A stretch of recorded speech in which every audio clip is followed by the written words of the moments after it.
Magua, Panya Roshlam, stand and face Jerusalem.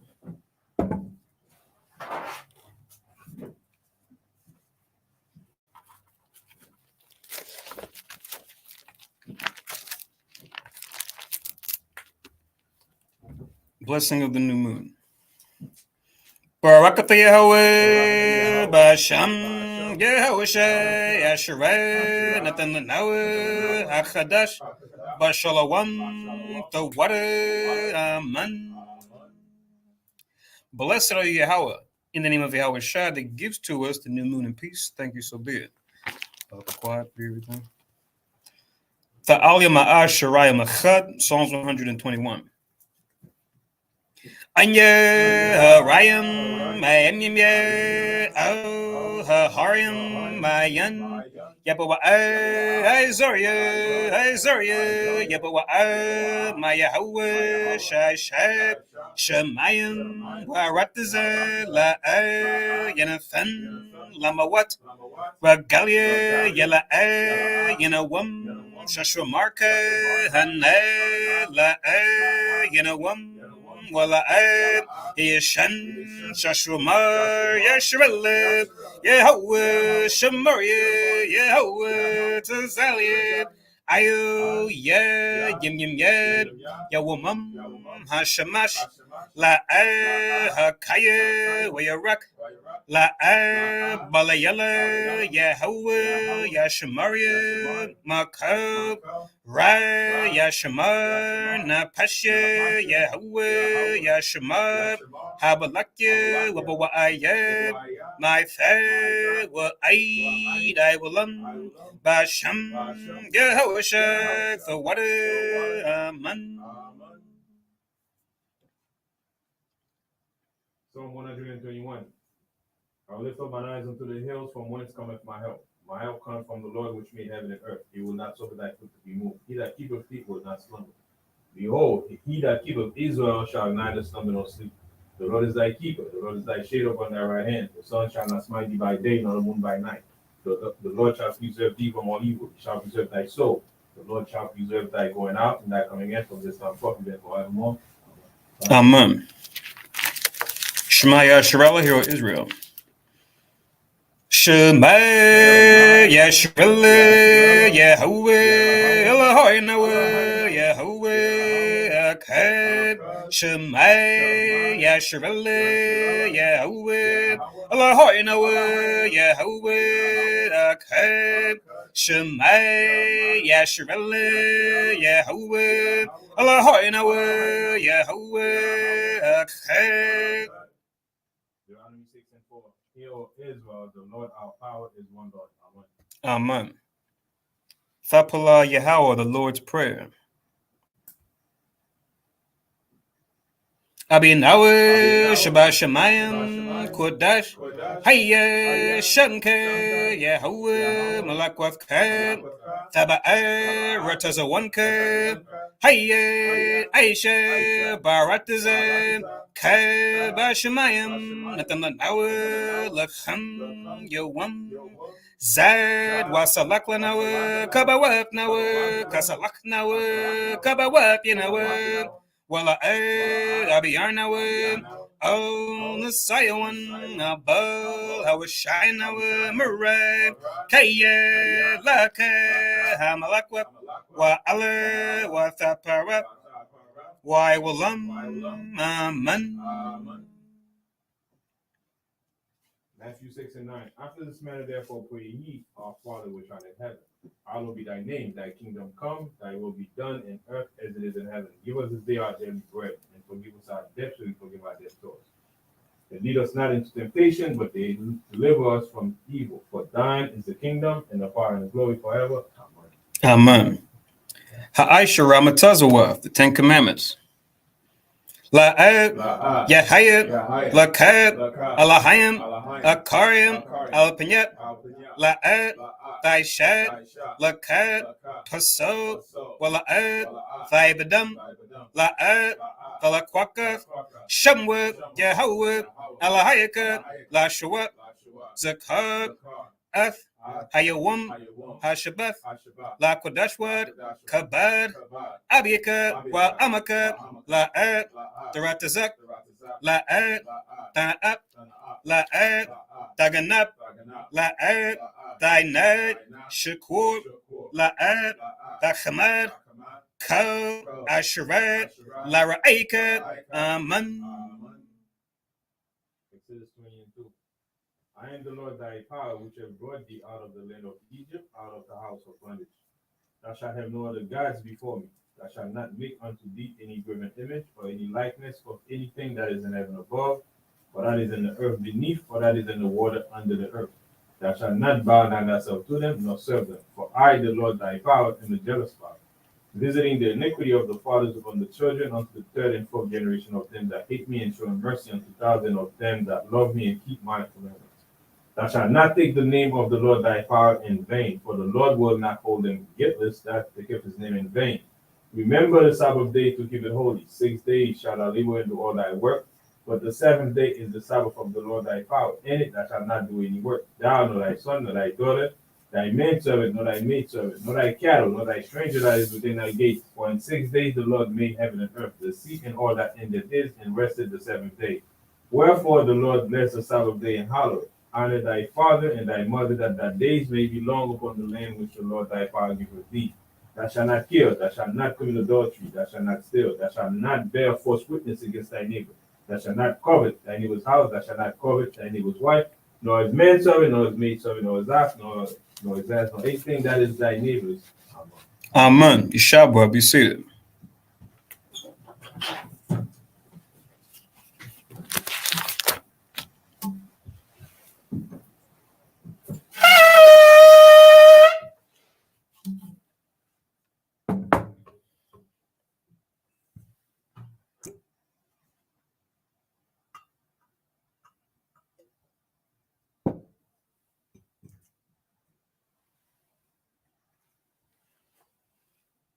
Barakate Hawa ba Shimi Hawashai, Asharan, and now Pari, Agapan Thwada Aman. La Yawa ba Shimi Hawashai, Yashara.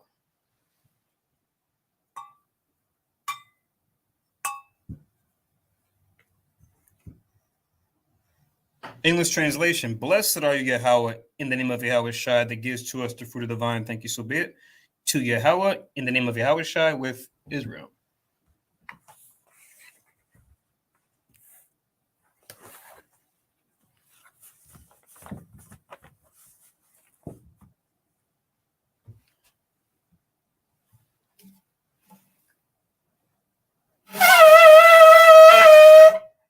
I Madwa, Panyaway Roshlem, stand and face Jerusalem. In the future.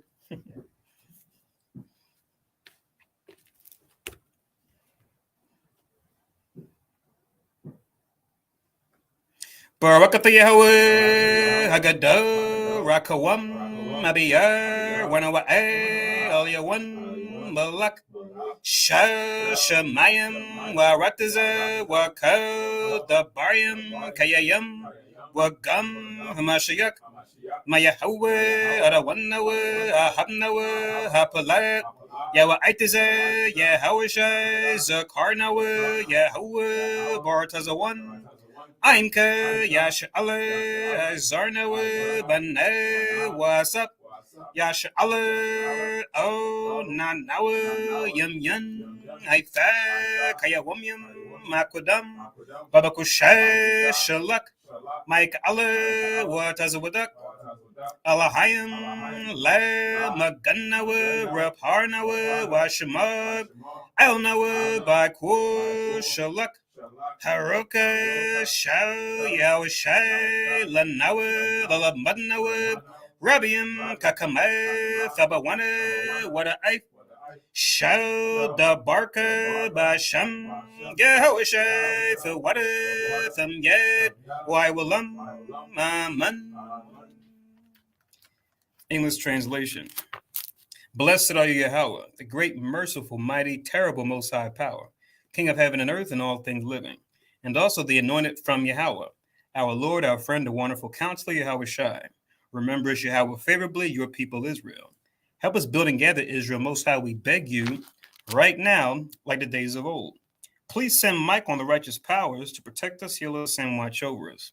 Mainly send the spirit of Yahweh Shai to us to teach us much wisdom, knowledge, and understanding of thy word. In the name of Yahweh Shai, thank you, always and forever, so be it. Repeat the Hebrew only. Blessed are you, Yahweh, in the name of Yahweh Shai that gives to us the law. Barakata Yahweh, Ba'ashem Yahweh Shai, Asherat, Natan Lanawa, Hatawabat. Blessed are you, Yahweh, in the name of Yahweh Shai that gives to us light to see. Barakata Yahweh, Ba'ashem Yahweh Shai, Asherat, Natan Lanawa, Awar, Larawat. Blessed are you, Yahweh, in the name of Yahweh Shai that gives to us the ram's horn to call the people. Barakata Yahweh, Ba'ashem Yahweh Shai, Asherat, Natan Lanawa, Quran, Hayo, La Quran, Ha'aim, Yeshabwa. Be seated.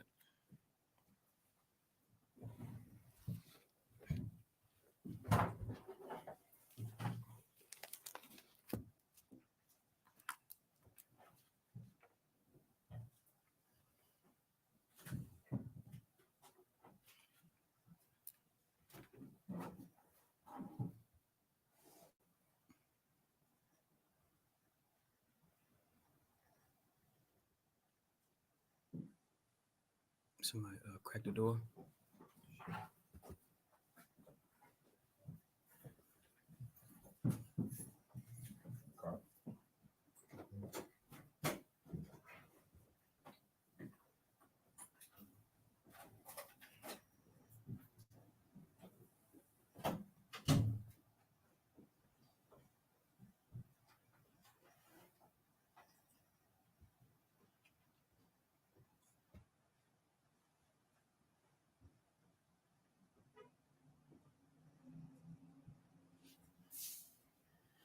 All right, so Shalom, Yasharala. So Shalom, everybody here in Philly. Shalom, everybody watching on live stream. Shalom, everybody listening in on teleconference.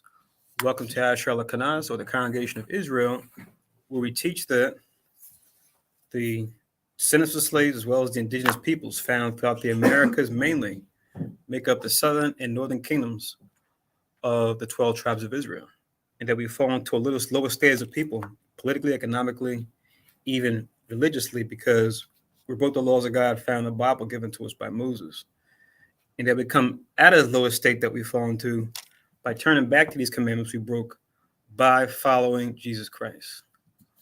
One way we do that is by keeping the new moon holy, which is tonight, and now we've come into the 8th new moon of the year.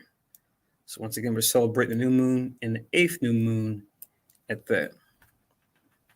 So I want to touch on a couple verses for that, which I know we're familiar with new moon verses, but I'll touch on the some key ones, and then I'll touch on another code this time. Because I know the last couple new moons I've done touched on different systems that you can draw out the scriptures.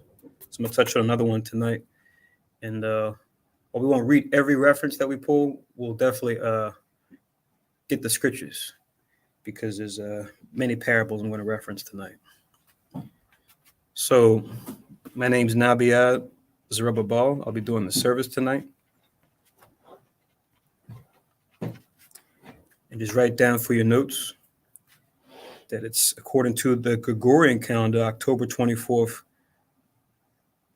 2022. But according to our calendar, it would be the 8th month and the 1st day.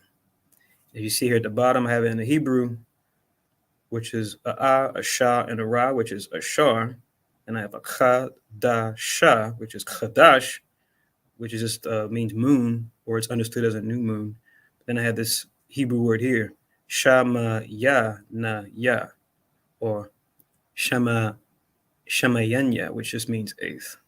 Then finally, Yashara'Allah, or together, Yashara'Allah. So from right to left, Ashar, Chadash, Shamayanya, Yashara'Allah. Okay. So little Hebrew there. Sometimes you might see it sometimes in the subcaption, but you may or may not be familiar with what you're reading. All right. High. Various. So let's go to Numbers chapter 10. Numbers chapter 10. I'm going to read verse 10.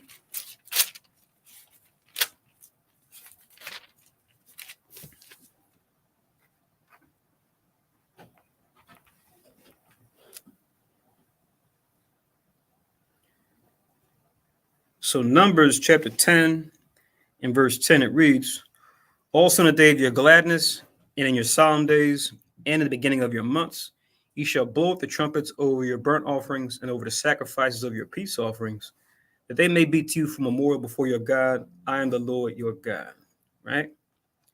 So here Moses is telling the people, our ancestors at this time, as we're arranging ourselves in the wilderness, as we were traveling and we want to travel in an organized fashion. He's saying, when in the days of your gladness, also in the days of your solemn days, and also in the beginnings of your months, which is what we're in right now, in particular, the beginning of the 8th month. What shall you do? Blow with the trumpets over your burnt offerings and over the sacrifice of your peace offerings. So these are different offerings that we did, that we don't do now, at least for this time period, since we go through Christ at this point, as the ultimate sacrifice. But these will be reinstituted in the kingdom when the new covenant comes on the scene. Because we know right now we're in the New Testament, which is Christ, his body. But we're not in the new covenant yet. We're still in the old covenant. So we're already partaking in the New Testament, but the new covenant hasn't come yet. That won't come until Christ makes a second coming. And we'll reinstitute these practices. It's good for us to know what these are and just read up on them and have understanding behind them and how it relates to other things. That they may be to you for memorial before your God. So something that we're supposed to remember and keep. And then finally, I am the Lord your God. So, in case we were wondering, Yahweh, he's the Lord. When you see all caps in the scriptures, Lord, that's Yahweh, that's him. He's the one that's above everybody else. That's why we call him the Most High God. So let's get in the history. As usual, two of our famous kings, right? First Kings, starting off, when we ended the period of Judges going into the Kings, we have a record of them keeping the new moon holy too. 1 Samuel chapter 20. 1 Samuel chapter 20, verse 5, and be quiet. If you could read that, Baba Kushah. 1 Samuel chapter 20 and verse 5.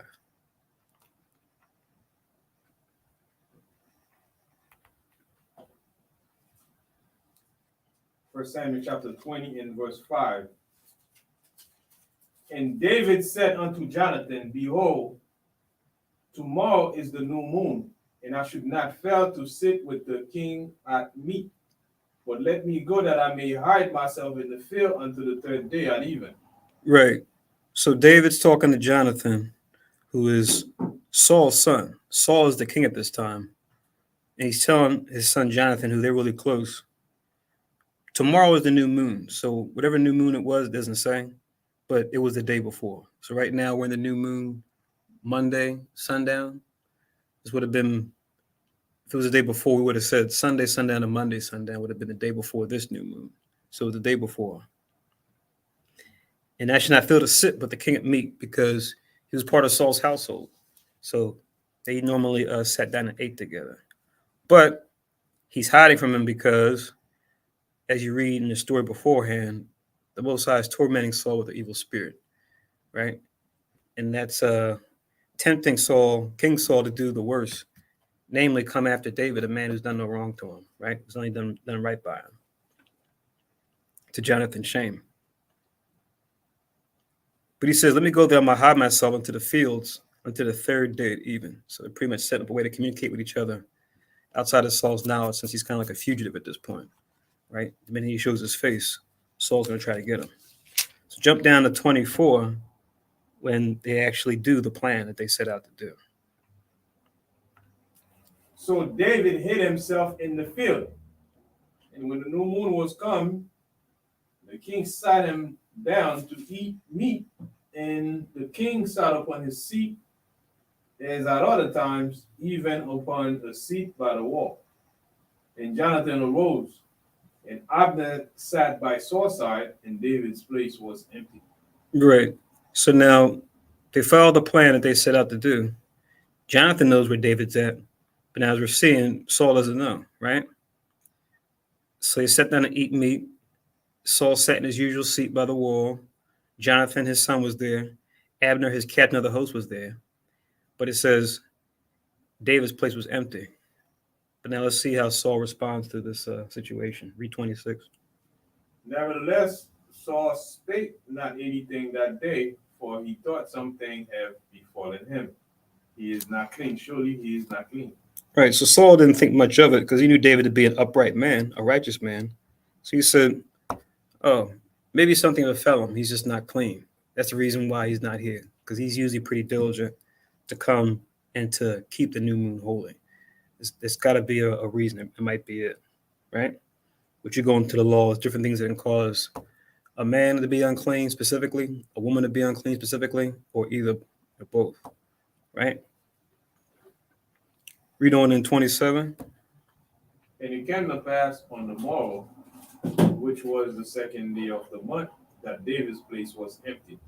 And Saul said unto Jonathan his son, wherefore cometh not the son of Jesse to me, neither yesterday nor today? Right. So this verse is revealing because it tells you what it came to pass on the morrow, which was the second day of the month. So we use this verse to show if the morrow after the new moon is the second day of the month, that means the new moon has to be the first day of the month, in case we had a question about it, right? And you even see it with our ancestors. You even see with other cultures that are outside of Israel, well, they'll use the moon to count months as a determinant of when the month begins and ends, right? Even when we see a certain literature or media concerning the tribe of Gad, right? The so-called North American Indians, you'll see them tell certain stories and they'll say many moons ago, right? You'll hear them say that in those Westerns, right? Or in certain literature about tribe of Gad or the tribe of Reuben. They say moons. Why do they say moons? They probably hear that as kids. But now that goes back to the law, how we use the moon to tell the time of month that we're in. So 2 days in a row, he's not there. So that's them keeping a new moon. So now let's get this one. There's plenty, but let me just get the ones that deal with how the new moon is not something that's over and done with. That is something that we still should keep and that we will keep in the future. Let's get Isaiah 66. Isaiah chapter 66. In verse 23, should be the second to last verse in Isaiah.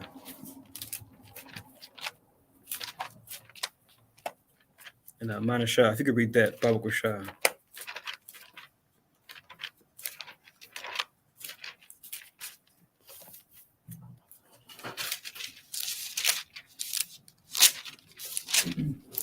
Isaiah 66 and 23.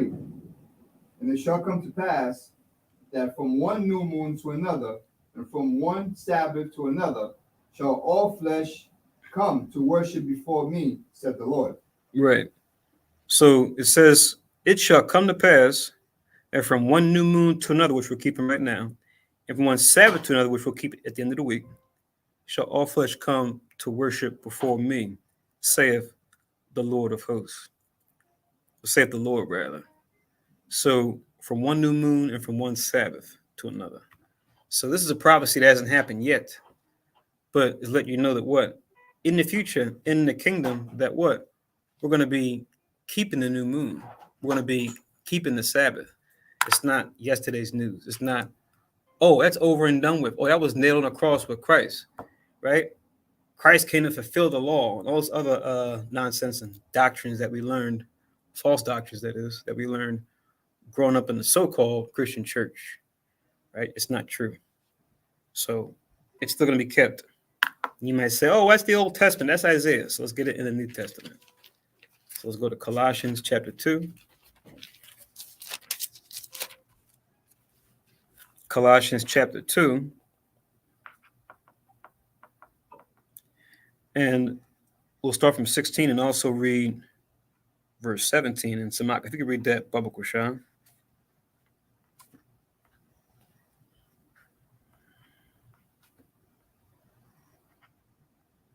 Colossians chapter 2, verse 16.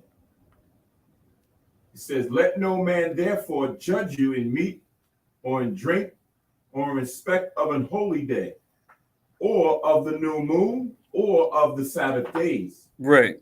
So now Paul is telling, at this time, writing this letter to our people that were in Colossae, hence the Colossians, right?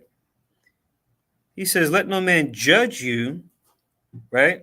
So that's another topic in and of itself, which we're probably going to in the classes coming up. Can we judge, right? Which the answer is yes, we can, and we always do every day when we make decisions, right? So actually partly what we're going to be talking about after we finish this. But the key is the scriptures make a differentiation between judging and condemning, right? So we can judge whether it be a small matter or a great matter and just base it on the scriptures and say, according to God's judgment, we should or shouldn't say, we should or shouldn't do. That's okay. But we're in no position to condemn someone to say, oh, if you're not following this, you're going to be the 2/3 of Israel. You're going to be destroyed. Now, that may be the case, but we don't know for sure. It all depends on where we all end up in the end. Because we may be in the truth now, we might go back into the world tomorrow. Just like the brother, sister you see us in the world that got you fed up and you try to tell them the truth and they got mad, they may come into the truth later on, stay in until Christ comes back, and then you might go back into the world. So we don't know, right? But all in all, we're supposed to judge according to righteous judgment, as Christ said, right? St. John 7:24. He says, Paul says in the spirit of Christ here, let no man judge you in meat or in drink, meaning things you eat and things that you drink, as far as what it is or how much of it, right? So there's certain things in the law when it comes to dietary laws that we can and can't eat. And even for the things that we can eat, the law goes into how to not overindulge in certain things. We become a glutton, like I think you were talking about not too long ago, right? So that's what that's talking about. That might be different for everybody, right? Even when we talk about consumption of, say, alcohol, for example, right? Or strong drink. It's not wicked to do that, but it's wicked to drink too much. Now, we all may have a different limit as far as, how many drinks we can have before we get out of sorts to where we're not in our right mind, right? It's one thing to take the edge off, to relax, but then it's another thing you take too much. And there's many scriptures that go into that too. But now that's what it comes to judging, where we have to say for ourselves and for those around us, okay, how much is too much? For one brother or sister, 3 glasses of wine might be okay. For another brother or sister, none at all, right? Because they might have a strong temptation there to overindulge, even after just having one sip. Another person might just be a glass, and then they're good to go. But that's where the Most High puts it back into our court to say, all right, I'll let you discern when it comes to how much is good, so that you know that you can, with a clear mind, operate in my commandments and not say or do something that you regret. And the same thing goes with food and overeating, right? Some of us have more appetites than others. Some of us have higher metabolisms than others. But in what we eat, we want to eat it temperately, right? Exercising self-control. But as a baseline, it's got to be something that's lawful to eat, right? Not outside of that. Because there's certain scriptures that Paul wrote in his letters. You'll see other places too, but especially in his letters, where he'll say, like, all things are good, But in the context, he's talking about things that are lawful to eat. But for the person who's tempted to eat unclean meats, they'll read that verse and wanting to satisfy their own lust and desire, they'll say, no, he's talking about anything. God blessed it, so it's okay, even if it's unclean, right? God said these things aren't to eat, and that's just not right. But not only when it comes to meat and drink, it also says in respect of the holy day or the new moon or the Sabbath days, like we read in Isaiah and like we saw we were keeping during the time of Samuel, as well as going back even to Numbers with Moses, right? So we should be eating the right thing, drinking the right thing in the right amounts. We should be keeping the holy days. We shouldn't be forgetting about them. We should be keeping the new moon.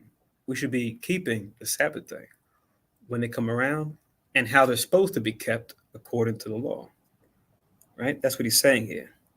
Don't let the so-called Christians flip it and go, oh no, when he says that, it means don't let somebody judge you, meaning it shouldn't be having to tell you to keep these things because we don't have to do that anymore. We've heard folks try to make that claim, but that's just not what it's saying. And we know that because what verse 17 says and how it coincides with what we already read in Isaiah 66. So read verse 17, Baba Kushan. Colossians 2 and 17, which are a shadow of things to come, but the body is of Christ. Right. So these things are a shadow of things to come. It says, but the body is of Christ. So we're different members of that body, right? When we come into the truth and fulfill our role, or when it comes to keeping the commandments, applying the fruit of the Spirit, and whatever spiritual gifts the Most High decides to impart upon us, to use those to better and to grow and to cultivate the nation, right? To make this tree grow even larger, right? When it comes to the branches of Israel, our people. Right. So, it being a shadow of things to come, right now we can't understand or imagine what that's going to be for the future, right? What we're learning now through repetition, keeping Sabbath days, the new moons, the dietary laws, like the Lord, the Most High is going to take it to another level that right now we can't see yet, right? Shadow of things to come, right? Bodies of Christ. So Yahushua is the image; he's the perfection. So we're not at that level yet, but we're striving for perfection. And we get there, then we'll get to it's like, look at like going to school. You go through elementary, then you get to high school, then you get to college, and you go out into the new world. And then when you get out in the world, you still take like certifications and different things that you need to excel to the higher level. So, when the time comes in the kingdom, then the Most High will reveal more things, more mysteries to us that we didn't even consider or know about in this plane. But in that setting, the things that are shadow will be actual reality for us then. True. Right. So let's touch on this too before I go into the Judges Code, as you guys see in the title of the video. This is history. That's good to know. It's unfortunate, but it's good to know when it comes to what we should and shouldn't do. That's the beautiful thing. That's the beautiful thing about the Bible, where you see, the good, the bad, and the ugly. It's all there, right? When it comes to what we did as a people, when it comes to what other nations did, and what their judgment is, right?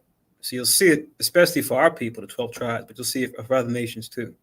The burden of Babylon, the burden of Damascus, the burden of Dedan, the burden of, Edom, the burden of Elam. You'll see different nations in there, things that they did and what's they're going to cause to come upon their head, those choices that they made as a people. So everybody's in there. But now here's a bit of history. This is right after the time of Solomon's reign. And what you had was a split between the northern and southern kingdoms, to where now we mention, descendants of slaves and indigenous as two different. Whereas at one point, we were one family. Like the scriptures talk about us being one stick. You read that vision that Ezekiel had. But at this point, we first were split. And it was split between Solomon's son Rehoboam and Solomon's servant Jeroboam, right? He was one of Solomon's 12 princes, right? Who represented the tribe of Ephraim. So he ended up becoming the leader of what will then be called the Northern Kingdom. He would take the 10 tribes up with him, and the two remaining tribes in the south, which were Judah and Benjamin, they will become a kingdom. And then Levi, being in the temple, they would join them. And those three tribes would become the southern kingdom. But now this is 1 Kings 12 and 25. And it reads, Then Jeroboam built Shechem and Mount Ephraim and dwelt therein, and went out from thence and built Penuel, which you look at these different cities on the map, you'll see that they're in the plot of Ephraim, kind of in the central part of Israel, going northward. So you at? 1 Kings 12 and 25. Now I'm in 26. Then it says in verse 26, And Jeroboam said in his heart, Now shall the kingdom return to the house of David. 27. If this people go up to do sacrifice in the house of Yahweh at Jerusalem, then shall the heart of this people turn again unto their Lord, even unto Rehoboam, king of Judah, who will be David's grandson, right? Because the Most High reckoned the lineage of David to house the kings going forward, similar to how he started the line of priests with Aaron a couple centuries before this. It says, And they shall kill me and go again to Rehoboam, king of Judah. So Jeroboam's having his counsel in his mind, thinking about the tribes that are with him versus the tribes that are down there in the south, and how Jerusalem's in the south. He said, I got to figure out a way to not have the people's hearts and minds swayed, to not go back to following Rehoboam in the house of David, in his line of kings. It says in verse 28, Whereupon the king took counsel and made 2 calves of gold and said to them, It is too much for you to go up to Jerusalem. Behold thy gods, O Israel, which brought thee up out of the land of Egypt. So this was a calamity, right? This was a foolish thing that Jeroboam did, to now set up these golden calves, right? Because you can just write down as a reference Exodus 32, the whole chapter, but verse 8 in particular. That's the history he's going back to, which is a not so proud moment of Israel, right? When Moses was on the mount, fasting 40 days and nights, receiving instruction, knowledge, wisdom, understanding from the Most High. And the people, they saw Moses was gone. They said, oh, so when your parents go to run errands, and it's just you and your sibling, you're young, and you say, Dad and Mom aren't here. Let's do something that we normally wouldn't do if they were home. Let's cut up. Let's act out. And yeah, the children of Israel acted out when Solomon was away, when you read that story. He's going back to that horrible history of us taking an idol, which the law says you can't build false idols. The only true God is the Most High. But then use this thing in our memory as a means to keep Israel from going south, but then stay up north. And it's kind of crazy. You would think to yourself, okay, if he's going to set himself as king, that's one thing. But to use that device, as opposed to at least having the Levites that are up there, at least tap the Levites that are up there to do the service, right? Or maybe have one of the cities of refuge, or one of the Levite cities up there, have those places be where we go to, at least. And you might have a split between Levi at that point, right? As far as Levi in the north and then Levi in the south, since they were spread out. But anything that would be better than this. So it says in verse 29, and he set the one in Bethel and the other put he in Dan, right?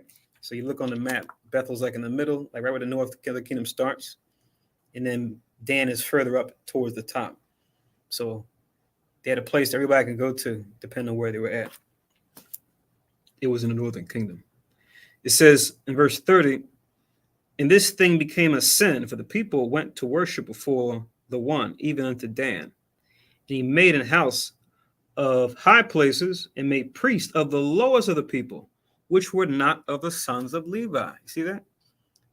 So he's doing things out of his own heart, out of his own mind, right? To keep them from going down to, following the house of David. But the Most High said, Levi and Aaron in particular, he's the one going to reckon when it comes to priests. But they didn't do that, though. It says in 32, Jeroboam ordained a feast in the 8th month, which we're in right now, on the 15th day of the month, which is the middle of the month, like how we kept the tabernacles in the 7th month and the 15th day. he came up with his own day that he kept in this month, but in the 15th day of the month, like unto the feast as in Judah, and he offered upon the altar, so did he in Bethel, in sacrificing unto the calves that he had made. And he placed in Bethel the priests of the high places which he had made. So this is I want to read his history because it happened during this month. But when you go through the Kings and Chronicles, which we will in the service, but even you read it for yourself on your own, you'll see that a lot of things that the northern tribes did compared to the southern tribes, not to say the southern tribes didn't go off, but a lot of it kicks off its foundation from these things that Jeroboam, that first king of the north, instituted. So when we get further on into like Ahab or like other kings in the north, like Omri or Zimri, and you see certain things that they're doing and saying, we can trace a lot of that back to what we see happened here in 1 Kings 12, as far as what Jeroboam instituted, right? The beginning of the northern kingdom as practices, which would then snowball into other things, unfortunately. And other things, I mean other things that are not righteous. You did have righteous, kings and prophets here and there that would pop up, but there were far and few in between. You had more of that in the South, but eventually the Southern Kingdom, they went off too. You had pound for pound more righteous prophets and kings and leaders that stood up in the South versus the North.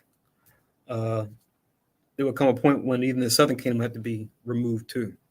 It's just the Northern Kingdom ended up getting put on punishment and taken out first, around 722 BC, by the Assyrians. Then it happened to the Southern Kingdom around 586 BC by the hand of the Babylonians. And then we were allowed to come back for a space leading up to the time of the Romans, and we got removed again around 70 AD. But those are some key points. But there's finer details in between when you read in the history. It says in verse 33, so he offered upon the altar which he had made in Bethel, the 15th day of the 8th month, even in the month which he had devised of his own heart. What does scripture say? Trust in the Lord with all your heart and lean not upon thine own understanding, right? Anytime we have our own understanding, we want to make sure we just say, okay, this is something that I'm thinking of. This is an idea that I have, right?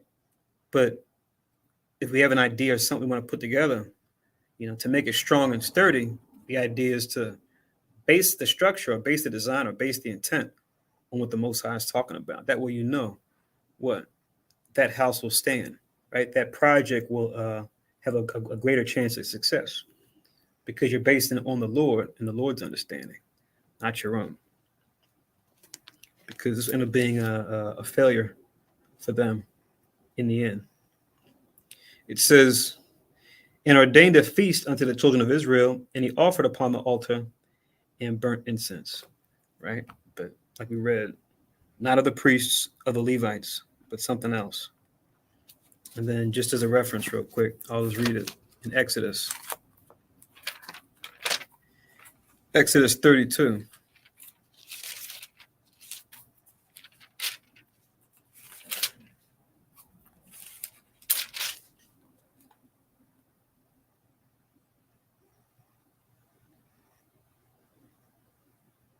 Exodus 32, 7 down to about 14 is the whole section there.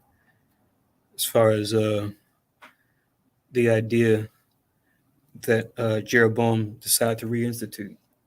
So Exodus 32 and verse 7, it reads, and the Lord said unto Moses, go get thee down, for thy people, which thou broughtest out of the land of Egypt, have corrupted themselves.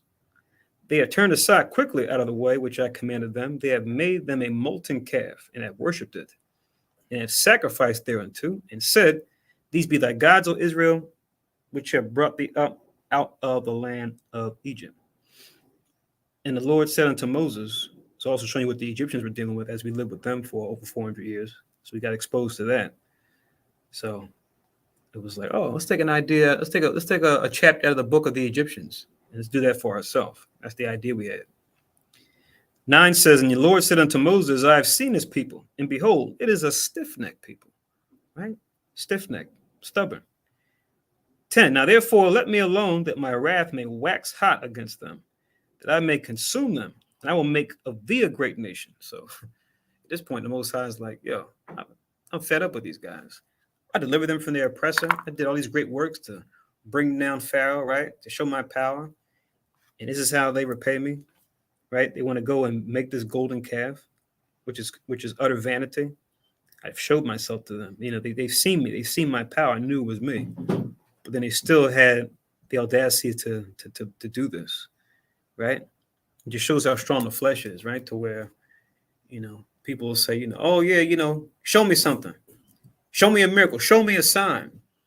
But if you're in the flesh, even if we show you a sign, you're still going to what? Be committed to doing your flesh or following the fleshly ways, even you know it's wrong, right?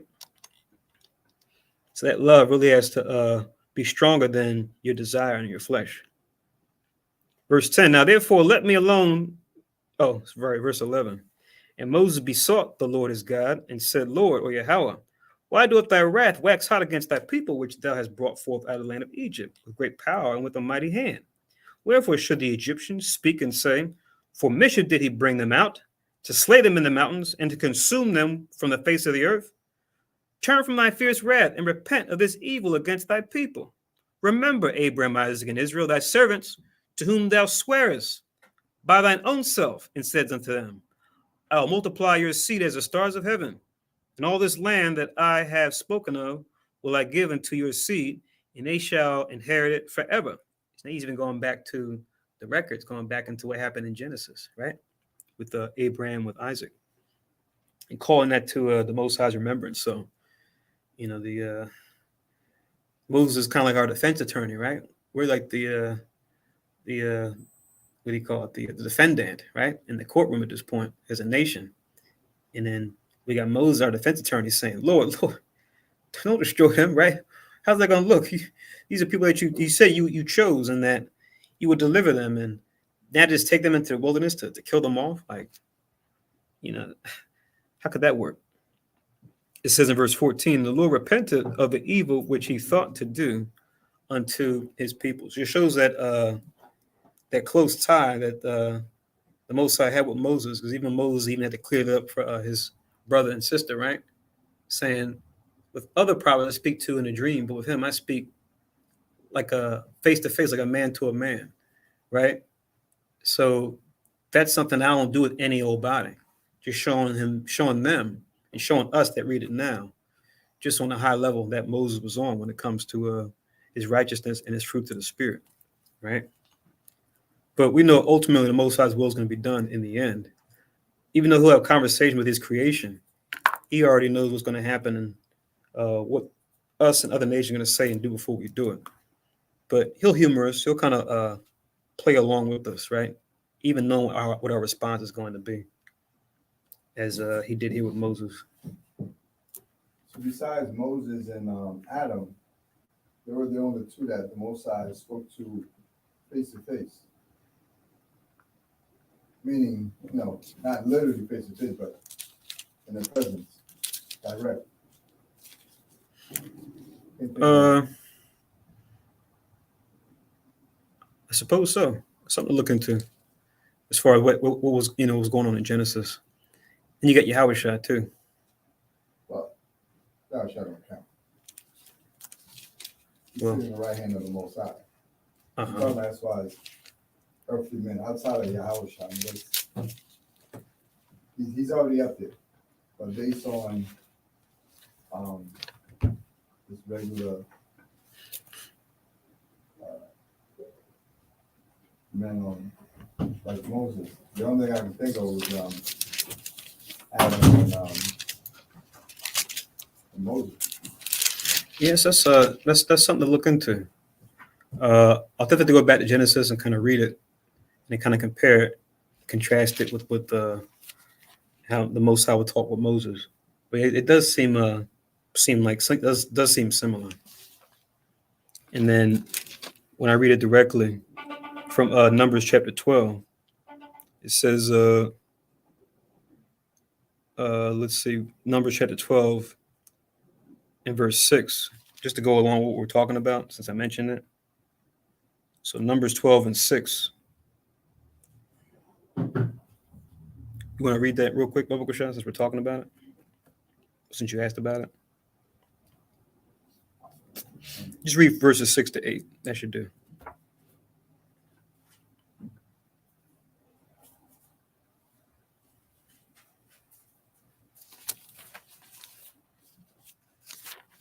Numbers 12 and 6. And he said, hear now my words. If there be a prophet among you, I, the Lord, will make myself known unto him in a vision, and will speak unto him in a medium. My servant Moses is not so. That's a dream. Or dream. Mm-hmm. My servant Moses is not so, who is faithful in all my house. With him will I speak mouth to mouth, even apparently, and not in dark speeches. In the similitude of the Lord shall he behold. Wherefore then were he not afraid to speak against my servant Moses? Right. So mouth to mouth. Let me not say face to face, mouth to mouth. And it says, the similitude of the Lord shall he behold. Because you read back in Exodus, it says that when he passed by, Moses was able to see his back, his back parts. But to look upon him directly, he couldn't, right? Because the Most High's glory is just too righteous. We just can't behold it, right? At least in this form, this fleshly form that's corruptible. Yeah. So let's look at Genesis again and see if that's like what he's doing there with Adam too. But wouldn't be surprising, because it seems like things got worse from there, and you just had certain men and women from that time throughout our holy line that the Most High came to, that he raised up at different times to deliver Israel, because he saw righteousness in them, right? Whether it be faith, whether he saw their meekness or saw their patience, or a combination of all those. But just want to read that as far as the history behind what Jeroboam tapped into, unfortunate part of history, to then make the decision to celebrate or have a celebration in this month about this. And it's interesting too, because we know in the 8th month in the Hebrew calendar, it's in the fall period. It's close to what the heathen do as far as the they call it All Hallows Eve, or the Halloween, right? So we've had a couple of years where it's like the 8th month and the 15th day will be really close to, if not around the same time as what they celebrate on October 31st going into November 1st. And then you have northern tribes have certain traditions that they do even around that same time, which a lot of people on the left-hand side deal with October 31st, and even certain religions adopted too and just change the name. Like the Christians call it the All Saints Day. It has nothing to do with the saints of the scriptures, right? But it's tied into that left-handed practice of celebrating this time of year. It's like a witch high holy day, like we were talking about before, as far as the last Sabbath service about witches and wizards and how they counterfeit what we have in righteousness. We have our righteous priests that come from Aaron. They have their wicked wizards and witches that pretty much take the scriptures, take the sacrifices, and then corrupt them, offer up, clean and unclean animals and even people, right, for a different purpose, to serve a different God, and how it destroys them, So it's ironic how this day will be celebrated by certain northern tribes, and they'll take on a different form. Like I think with Issachar, they have a thing called I think it's Dios de los Muertos, which is like the Day of the Dead, where you see them wearing the face paint like a skull, right, around this same time period. I think there's even one of those Disney movies that even was talking about that. Was like Coco, I think it was. It's like a kids movie that's kind of dealing with those same things, and some of the characters are getting into that. And you look at the DreamWorks movies and Pixar, and Disney, you'll see there's always some kind of occult stuff going on, from Coco to the Princess and the Frog to Frozen. You got on the list. There's always some sort of like left-handed stuff going on, some kind of curse, some kind of spell being casted by some wizard or some witch. You always see something like that. But now, let's touch on this now. So, Judges Code, right? So, what I pretty much sat back and looked at was when it comes to judging and decision making, right? We have the scriptures, right, to be our guide to help us out, right? When it comes to what to do, what not to do, what to say and what not to say, right? Right and wrong, right? That's like the base level. But then as we get more deeper into the scriptures, we go from small matters to greater matters, right? We go beyond just choosing right from wrong. We get into choosing the best answer. And like I always kind of use that parallel from what we could probably relate to coming up in school, where we were in elementary school, a lot of tests were, what's right, what's wrong. Choose the right, wrong answer. Is it true or is it false, right? As you get into middle school and high school, you take tests. Then it's like multiple choice. Now you got to choose the best answer. And you're just like, okay, best answer. All right, A looks good. B looks good. C looks good. Okay, D looks crazy. Now between A, B, and C, best answer, is it opinion? Is it, is it how you feel? I gotta start thinking like the teacher. What is he or she to think? What's the best answer? But there is a best course of action when it comes to decisions, especially when it comes to great matters. And when we look at language itself, right? One thing, and I kind of use this as a framework, I just tie the parables of Christ to this framework. In languages, they have what they call interrogatives, which are just question words. They teach this to people who, do like journalism, whether it's here or abroad, right? They say, the 5 W's, right? Sometimes 6. If you say who/which, then they'll have the H's, how. And if you have quantities, how many and how much. But interestingly enough, the scriptures, as they always do, will give us exactly what we need when it comes to how to not only know what to ask, but then how to take all those answers together and weigh them in the balance to then know not only what the right and wrong answer is, but when it comes to greater matters, not just small matters, what's the best answer to choose based on all those, based on the response of all those answers.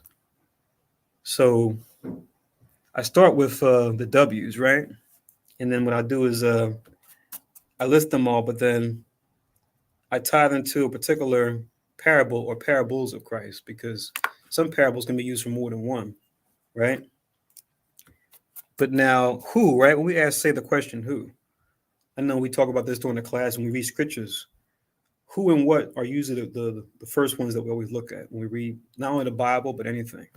We want to know who is saying or doing what, right? Who being the person or the thing, what being the action that's taking place, right? In the verse, in the precept. And we read, newspaper articles or textbooks or journals or something, anything else. We want to do that same thing. We want to look at who is saying or doing what, and whatever that is that we're reading, right? But now, as far as the parable that we could use that addresses who, you can just write down the Good Samaritan. The Good Samaritan. I don't want to go too late, but I'm just going to do is go into scriptural references and then just kind of touch on these as a highlight, and then mention certain details that that are important within these parables. But for the Good Samaritan, you can find that in Luke chapter 10. Once again, Luke chapter 10, verse 25 to 37.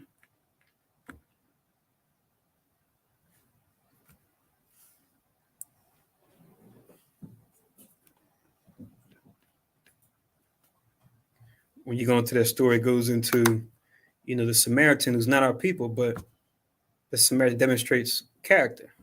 So we want to ask that question when it comes to deciding, if we're going to do business with somebody or work with somebody, we want to know who the person is, if they're reputable, right? The Good Samaritan speaks to that as far as this man's character Howbeit, him not even being one of the children of Israel, him actually doing better than the children of Israel in the situation, which was a person lied out in the road. Everybody walks past. But the good Samaritan, the Samaritan stops and says, "Oh, let me help him along and put him in an inn and help him out." And then Christ kind of used it as a teaching tool to put back on the people to say, he's better than y'all. Y'all supposed to be, the chosen. What's up with that?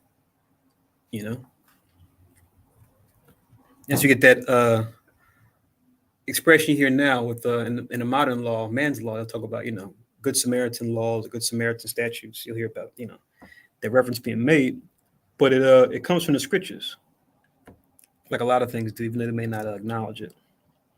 You could also write down the Pharisee and the publican. The Pharisee and the publican. This is the parable where you got the Pharisee kind of puffing his chest up and going, "Yes, I give my alms, I do this, he's like righteous in his own eyes. I'm not like this publican here, who clearly is, the undesirable of society, right? He's not, he's not good like how I'm good." But then it says that the publican, he goes into to make his offering. He just says, "Lord, please bless me a sinner," right? So he's acknowledging his sin before God and being humble. And then Christ says, this man who's the publican, he's more justified than the Pharisee because of him being wise in his own sight, not being humble like like the publican was. So once again, answering that question of, who are you dealing with when it comes to character? So the Pharisee and the publican, that's in Luke 18, 9 through 14. And another we could add on for who, as far as the parable goes, is you were just talking about this. I think we're talking about in the camp and the service, right? The sheep and the goats. So who's who, right? We want to know who. And this parable goes into, the specifics when it comes to who's going to be saved and who's not. Who's going to be condemned when it's all said and done. It uses interesting animal choice. They talk about the sheep versus the goats. But yeah, the sheep and the goats. You can just write down Matthew 25, 31 to 46. That's like the whole reading. You'll see the comparison between them.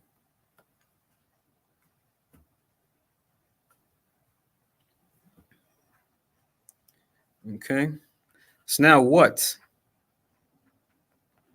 So what parables can we use to answer what when we look at a matter, right? When it comes to actions taken, right? Or what also deals with like what category are we dealing with, like we're talking about a house, we're talking about a car, or talking about, a college, or a job. What features does it have, right? That set it apart from others. What makes it unique? So I put down the parable of the mustard seed, for example, where Christ uses the mustard seed as an example to show the difference between, or I should say, not so much between, but about how a mustard seed itself, it being so small, yet when planted can grow but so big, right? It's like a contrast. Just showing how a small thing can lead to something great, and not to be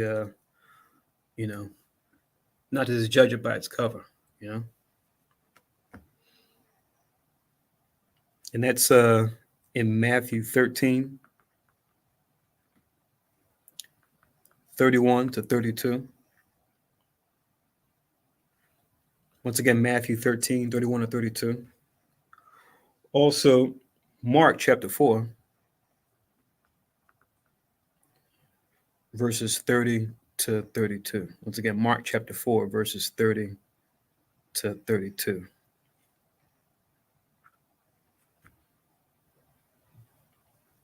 And then it's actually one more gospel, Luke.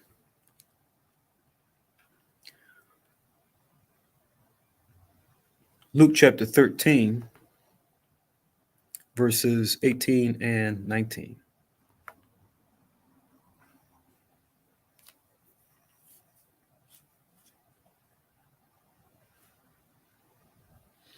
And another parable we can use to answer what when it comes to matters. We could also use, I think we were talking about this too not too long ago, Kahan, the parable of the 10 virgins, right?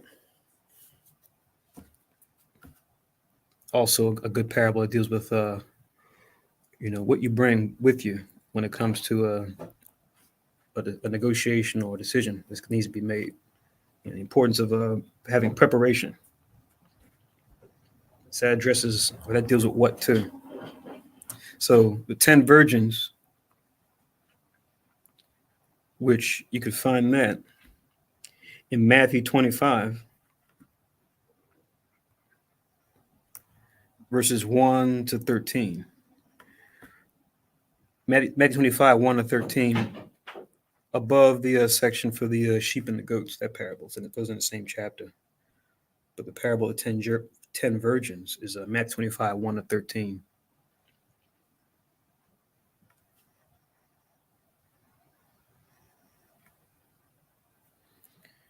Okay, so that's two W's out the way. So now the next two are where and when, right? So these are important to ask when we read things to understand, okay, where are these events taking place and when did they happen, right? To get some more context behind what we're reading.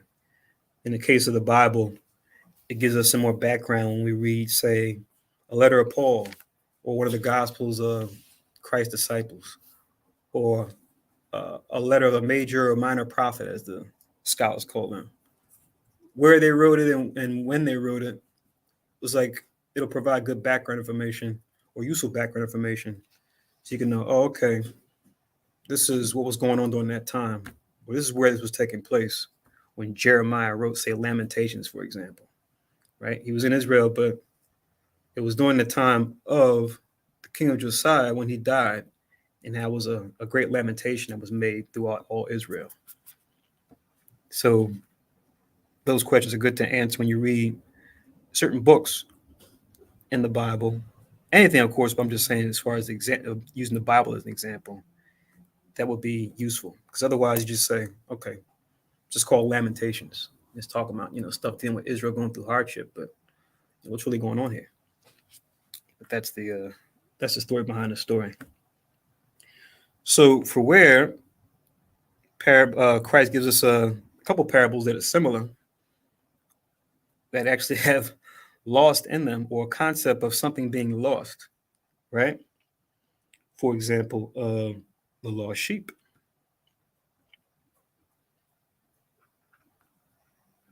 So you have the parable of the lost sheep, which you find in Matthew 18,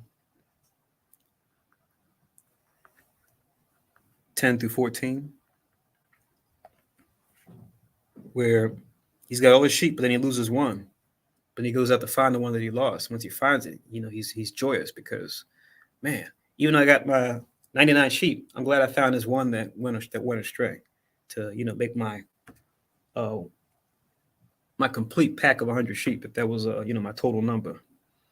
And it makes a reference or a parallel to how the Most High, how the angels in heaven rejoice when just one sinner repented. Even though you got a whole bunch of folks maybe doing the right thing, just when one person comes back into the righteous fold, how the angels rejoice. So not to take that lightly. So for the lost sheep, Matthew 18, 10 to 14. Also, you can write down Luke chapter 15, verses 4 to 8. Luke chapter 15, verses 4 to 8. And then a similar parable that Christ gives us after that is one called the lost coin, which is more or less teaching the same lessons, but just using the image of a coin, where a sister has a bunch of coins, she loses one, and she goes, searches high and low, and she finally finds it. And it's a joyous occasion to find that coin that was lost, right? Where the parable's talking about coins directly, but we can parallel to other things, right? That being the purpose of a parable, right? A metaphor. And then that's in Luke as well. Luke chapter 15, verses 8 and 9. Luke chapter 15, verses 8 and 9 for the lost coin. Still dealing with where. And then a famous parable that we reference, and we have so-called Christians that reference this one too. But we know it has a deeper meaning for us that have been called into the truth. But the prodigal son. So we got the parable of the prodigal son. Also for where.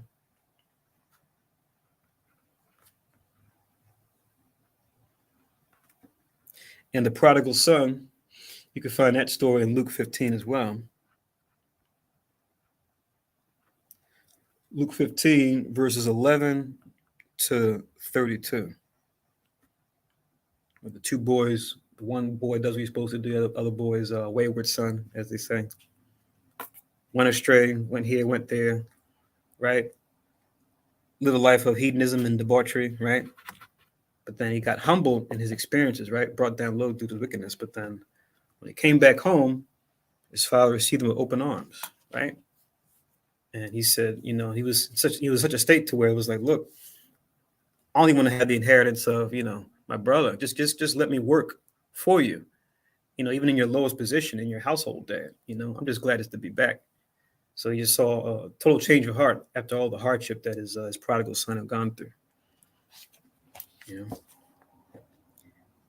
The key, of course, is if we can, to learn from the mistakes of others. But sometimes we have to go through things ourselves to really learn the lesson and be an example of that.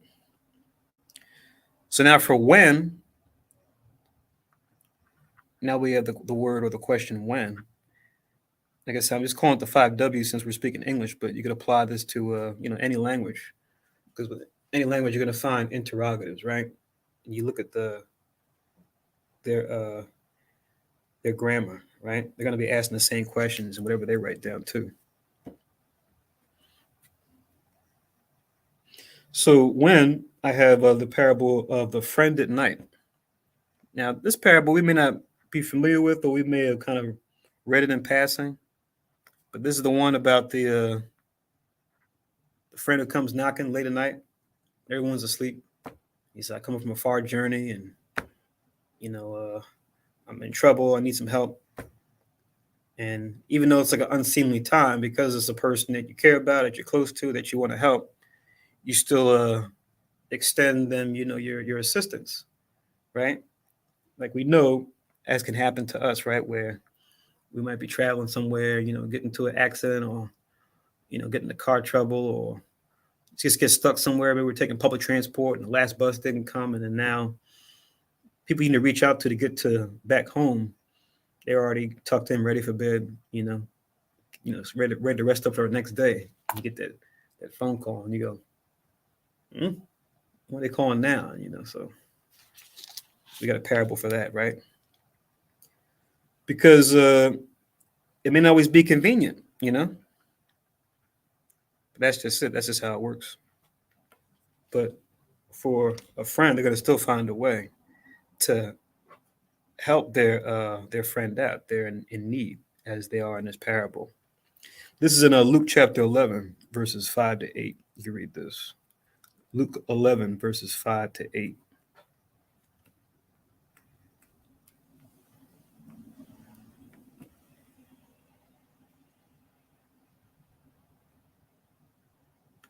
I like this next one.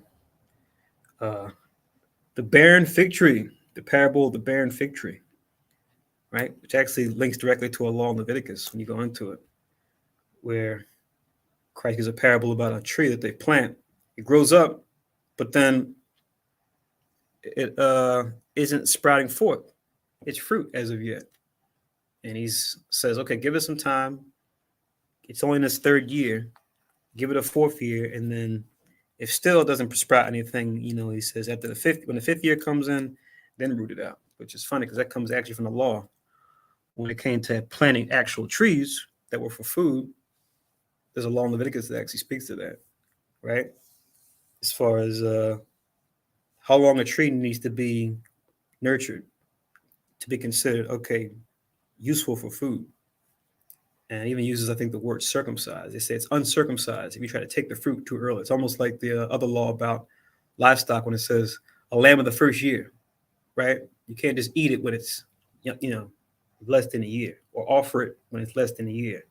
So you have a similar law dealing with trees, for like orchards. We're growing like our apple tree, orange tree, whatever the fruit may be. But yeah, the barren fig tree parable, that's in Luke also. Luke chapter 13, verses 6 to 9. And that one's interesting too, because Christ gives the parable, which when you read it in the law, it's very similar to the law that goes into how we grow trees. But it's one of those parables where he doesn't break it down. He just says, the person complains about it, says, why cumbereth it the ground? It's been around these many years, it hasn't borne forth fruit. And he says, look, give it a fourth year, and then finally at the fifth year comes, it doesn't bear fruit, then cut it down. Otherwise, leave it big. And it says he went and taught somewhere else, but there's no breakdown. So it's kind of like, implied, where sometimes Christ said it directly, but then sometimes it's implied where he would say, go and learn what that meaneth, right? If you don't know, you better ask somebody, because you should know, right? If you're no longer just dealing with milk, and you're supposed to be dealing with meat. And then also the faithful servant. They call this one the parable of the faithful servant. This is the one that I think we read this at camp this last Sabbath. This is the one where you have the man who has a household, leaves for a far journey. And he leaves his porter to watch and his servants to pretty much keep conducting business as usual for his household. And he tells the porter to watch, because he says, you don't know what time the Son of Man may come, whether it be midnight, whether it be evening, midnight, cock crowing, or the morning, right? You don't know what time, what night watch he's going to come in, or even what day watch he may come in, which means you're always going to be on point whenever he does come, right? So a good parable of choice we consider when to act when it comes to decision making, because when certain options, when may be the most important. All these W's are important, obviously, but one may be more important than the other, depending on the situation, whatever the decision is trying to be made. So the parable of the faithful servants, in a couple places, you can find it in Matthew 24, verses 42 to 51. Once again, Matthew 24, verses 42 to 51. This is one I always like to quote, Mark 13, 34 to 37. Mark 13, 34 to 37. And then it's also in Luke. Luke chapter 12, 35 to 48. Luke 12, 35 to 48. You'll find this same parable. Like they talk about the harmony of the gospels, right? Some gospels speak on the same parable. Some gospels or might be the only one to talk about or will reference a certain parable that Christ gave.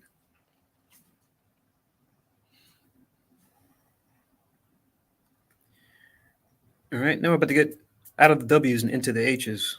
So now we got why. Why ask why, right? Now, why is key, because especially when it comes to the affairs of mankind, right?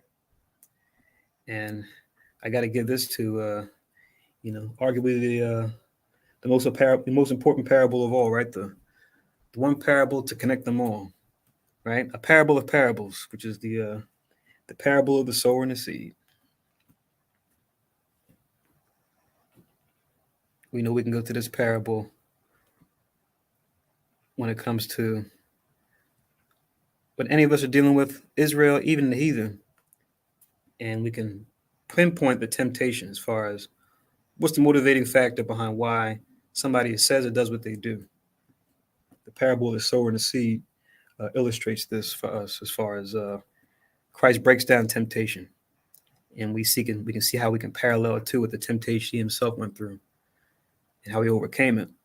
He gave us a parable to relate it to us as well, so that at least when we are tempted, we can clearly see what it is. Now that comes down, and now it's down to us to choose. It's still up to us rather to choose to make the right choice.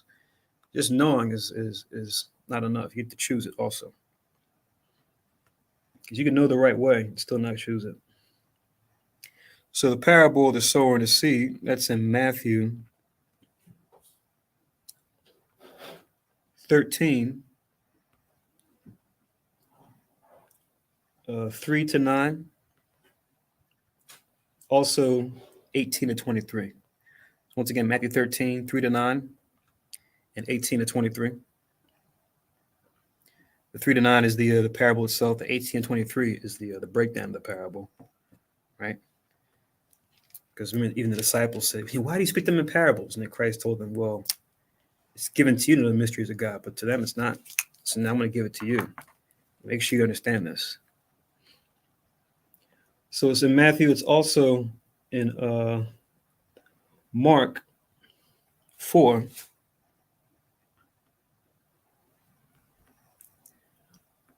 Mark chapter 4, 3 to 9 as well. Same verses as Matthew 13. Mark chapter 4, verses 3 to 9. And then 14 to 20 for the breakdown. And then Luke chapter 8. Luke chapter 8, verses 5 to 8. And then 11 to 15 for the breakdown of that too.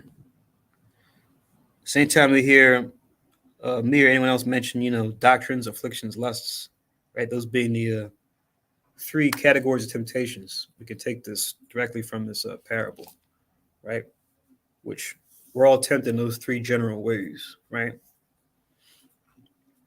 But the beautiful thing is, whether it be doctrine, afflictions, or lust, and even though we might be able to identify the temptation as it happens, the Most High gives us other scriptures to show that temptation of doctrine or affliction of whatever type or lust of whatever type, right, is never going to be too much for us to bear, given whatever level we may be at when it comes to our spirit and our fruit of the spirit.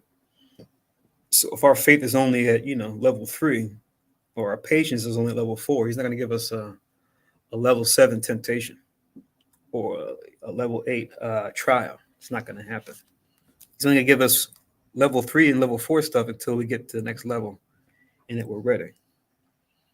You don't leave 3rd grade and go into 6th grade. That's only if you've stepped up to the plate and have learned yourself and taught yourself to where you have the competency needed to cover grades 4 and 5 to make the jump to 6. So for the diligent, yeah, sure, that could probably happen, right? You might be able to jump levels, but usually has to do with experience, going through certain experiences, and not just not just experience, because anyone in the world can go through a temptation, but it's while we go through our temptations. That's the thing that makes it stand out. When you do it for the Most High, right? The relationship to the temptation is different as opposed to someone in the world going through hardship. So now we got how, right? So how, this is a good question. This deals with process, right? How is kind of interesting because it kind of takes the 5 W's and arrange them to make a process to say who's going to do what, where, and when, or who said or did what, where did they say it and do it, when did they say or do it, why did they say or do it, right? The how deals with the origin to the destination. How did they get there? What road, what pathway did they go to get there? And is there a better way, or is there a more efficient way? Could 12 steps be turned into 7 steps? Could 7 steps be reduced down to 5? Right? As long as the goal you're trying to achieve is achieved. So how the parables speak to how we go about things, right? And how we do things when we read scriptures anything that we read, the wise and foolish builders. The parable of the wise and foolish builders, which this is actually part of the Beatitudes, if you guys remember what they refer to as a Sermon on the Mount that you see at the beginning of the Gospels, which is, Christ going into blessed are the meek, they shall inherit the earth. Is that right? The blessed are the poor in spirit. I might be mixing them up, but he says, blessed are the poor in spirit, blessed are the meek, blessed are the et cetera, et cetera. But then towards the end of the sermon, he goes into, a man that heareth my word and doeth it. He's like a man that builds his house on a rock. And the storm comes, and the wind and the rain, everything, the house is able to stand. Versus the man who builds his house on sand. When the storm and wind comes, that house is going to fall down because it's built on sand, right? Doesn't have a solid foundation as opposed to a building built on a rock. So using that to metaphorically refer to people, making sure that their doctrine or their principles are based on the truth, based on righteousness, not based on falsehood. Because if it is, once that wind and those storms come, which is, a metaphor for, temptation, your house will be easily overthrown if it's not built on that rock. So how do we build our house, right? So this parable answers that. So you can write down for this one, Matthew chapter 7, 24 to 27. And Luke chapter 6, verses 46 to 49.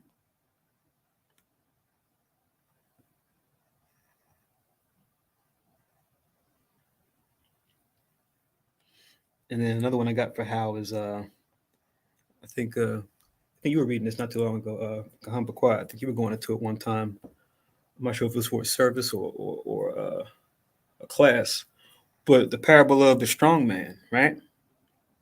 Where Christ says, you can't come into a strong man's house and take his goods. Don't you have to bind him? Don't you have to bind him first?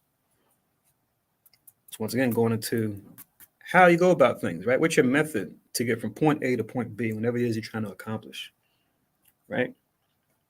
So the parable of the strong man, which is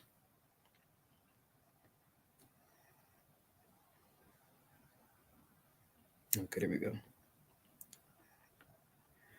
So that one is Matthew 12, 29. Matthew 12 and 29. Also, Mark chapter 3 and verse 27. And then another one, Luke chapter 11, verses 21 to 22. If you guys haven't noticed already, when you compare the Gospels together, you'll see that Matthew and Luke tend to be the ones that go into more detail. Mark is more to the point, direct, right? Has a lot of brevity. And John is more of the more passionate of the Gospels, right? There's a lot more passion, emotion in John. You read John. But it's not ironic, right? Given Luke and Matthew's profession, right? Matthew being a publican, dealing with details. And you got Luke, the beloved physician, right? Who, being a physician, you have to be a man of details too. So you kind of see their personality and even their profession. When you do the research into who these men are, you can see it reflected in those Gospels. So when you read the Gospels together for these different parables, you get the fuller picture of, what Christ was saying, but just through different lenses. I think we were talking about that movie that came out years ago. It was I think it was called Vantage Point. Right. And I forget I remember it was like different perspective. I was like looking at different people's perspectives to try to figure out like a case or something. And it's like they would look at it through one person, you would go, "Oh my God, it's horrible." Then you show it from someone else's vantage point, and it's like, "Oh wow, that's I didn't even think of that," because how could you? You only just seen it through one lens. And the third person comes in, it's like it tells the story even more. So it's like, wow, you can't just go off of it. And it's funny because it speaks to the commandment, right? it says out of the mouth of two or three witnesses. 2 or 3 witnesses shall the matter be established. You can't just go off for one witness, right? So there's a wisdom behind that, right? That law. What was the last scripture, Matthew?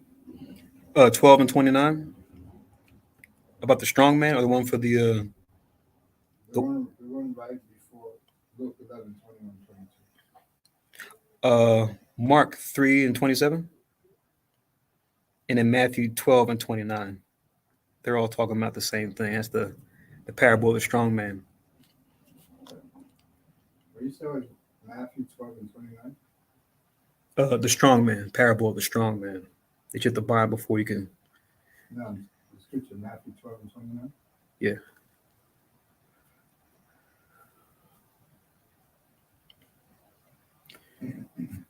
All right, so we're almost done. We only got 2 more, which is like kind of like how it's like H.1, H.2, because this more so goes into specifics now. Oh, hold on. One more for how. Drawing in the net. Christ gave a parable not to be overlooked about drawing in the net. So when a fisherman throws at a net, says he gathers, different types of treasures, right? He likes in the kingdom of heaven like unto this. And how the net can draw in different things, right? It's like a filter, like a seed with corn. So drawing in the net, the parable of drawing in the net, which is Matthew 13.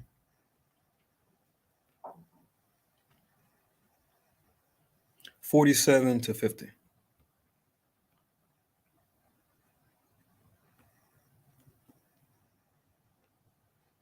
Doing pretty good on time.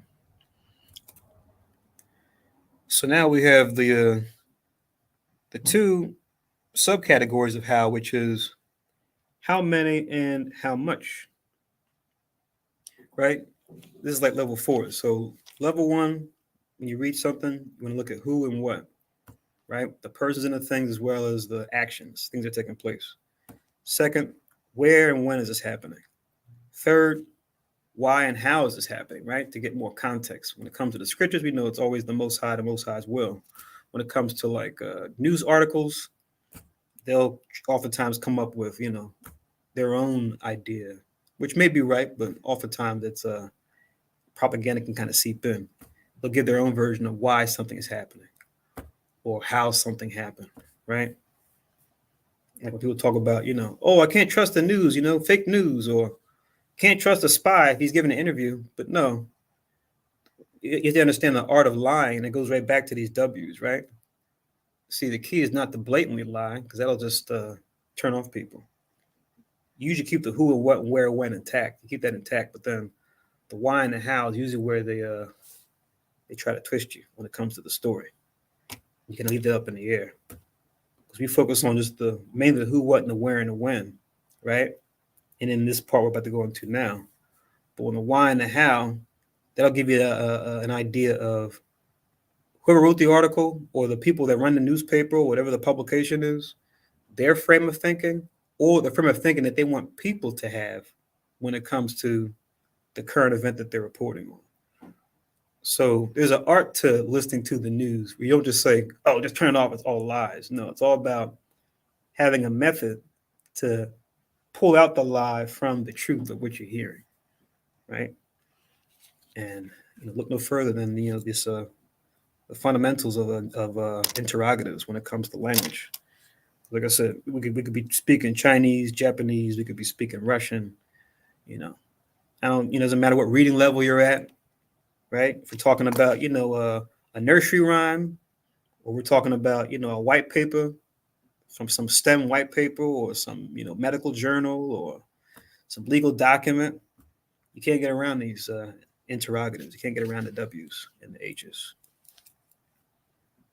In the end, whatever you read, if you can't draw that out, then you got to go to the person that wrote it and say, hey, what are you doing here? What are you trying to do? Are you really trying to convey information? Are you trying to confuse people? So first I'll do how much. So how much dealing with quality Then we'll do how many, which is dealing with quantity, right? So how much?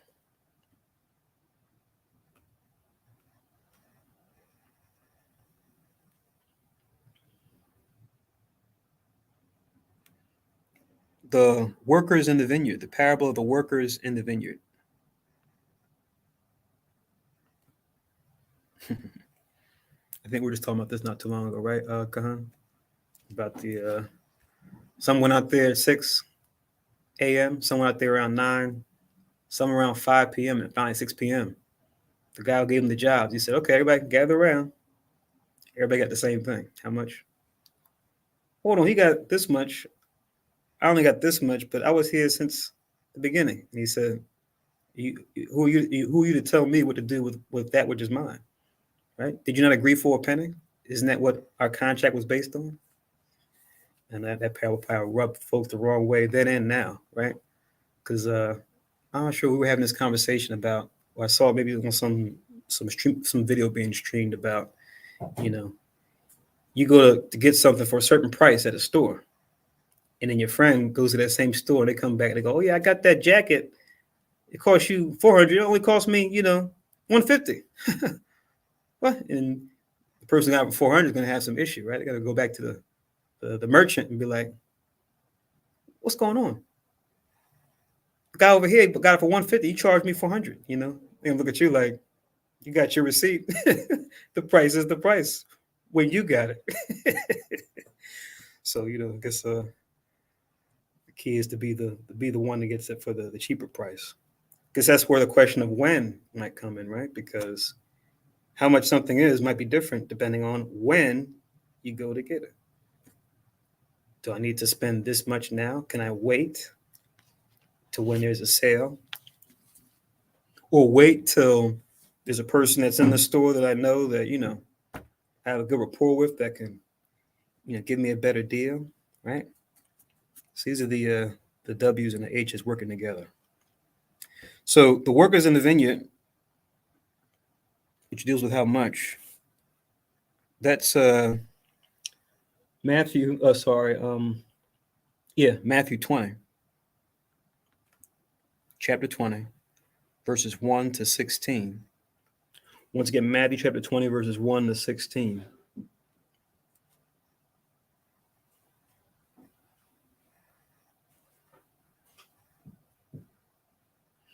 And then also we can add counting the cost and just put money in parentheses. Counting the cost and then put money in parentheses or dash money, something like that, which is Luke chapter 14, 28 to 30. That's the one right after when Christ says, whosoever doesn't hate his father or mother, his brother and sister, can't be my disciple. And when you hear it, when you read that first part, you might get turned off. You go, what is he talking about? Hate my family.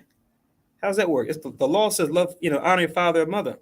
What he's going into, as you read on, he's talking about knowing that there might be a price to pay when it comes to you believing, but then your family and friends not. And are you going to let that get in the way of you serving me? Right? So in other words, what he's saying is just, and it's worded a little differently in another gospel where he says, he that loveth father and mother more than me is not worthy of me. That's all he's saying when he says, if you don't hate your father or mother, your brother or sister, your son or daughter, you can be my disciple. That's just what he's saying. You still love them according to righteousness with what you know, but you draw the line where they may have you say or do something to go against the Most High in Christ. And that's for your sake, and that's for their sake too, whether they realize it or not. So that's Luke 14, 28 to 30. And then also you can write down, even though it's not really a parable per se, but I wanted to add it, the widow and the two mites. Where Christ says she's given more than, all these men, because he's looking at it from a proportional standpoint as far as what she had in savings versus what other men had in savings. So it's like he looked at the ratio. And he said, based on all that she had, she gave more compared to these men. Even though it might have been more monetarily, it wasn't as much given everything that they had compared to her.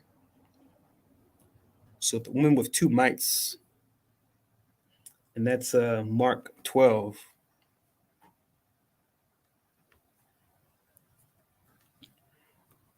Mark 12, 41 to 44. Also, the widow with 2 mites is Luke 21, 1 to 4. Luke chapter 21, verses 1 to 4. Goes into that as well.